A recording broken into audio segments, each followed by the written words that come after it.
like learn mathematics. Work, play with children and play with my brother.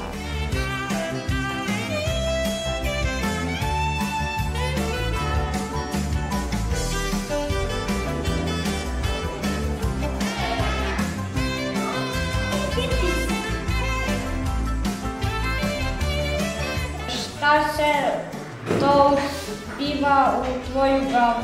U tvoju glavu.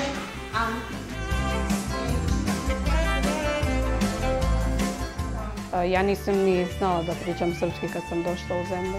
Meni je upravo zanimljivo da naučim nešto novo i da saznam nove neke prijatelje.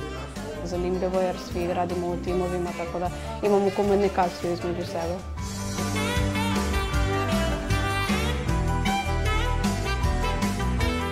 Letna škola nam pomaže da bolje razumemo položaj dece koja su bila primorana da izbjegnu svoje zemlje i da razumemo njihove potrebe ovde, da im pomognemo u integraciji i nekako kroz sve to da i mi imamo iskustva u radu na nekom drugom jeziku, u povezivanju sa njima.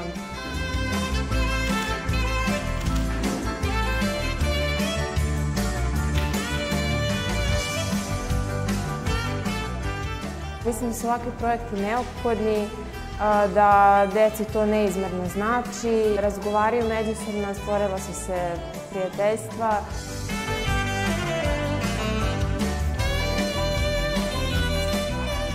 Mi smo već dokazali da se oni integrišu i da smo uradili potpunu inkluziju zato što se ne razlikuju uopšte. U školi ne postoji bilo kakvo odvajanje, u svim aktivnostima su zajedno.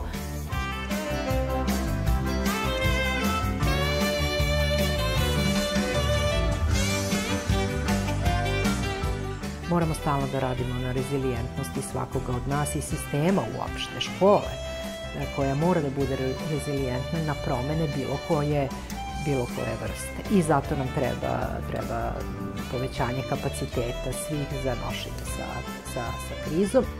Smatram da je letnja škola postigla cilj koji je sebi zacrtala, da je jako uspešna i da su deca upravo ono što smo mi zamislili, isplanirali, to i ostvarila i da je ovakav vid nastave i aktivnosti jako korisni.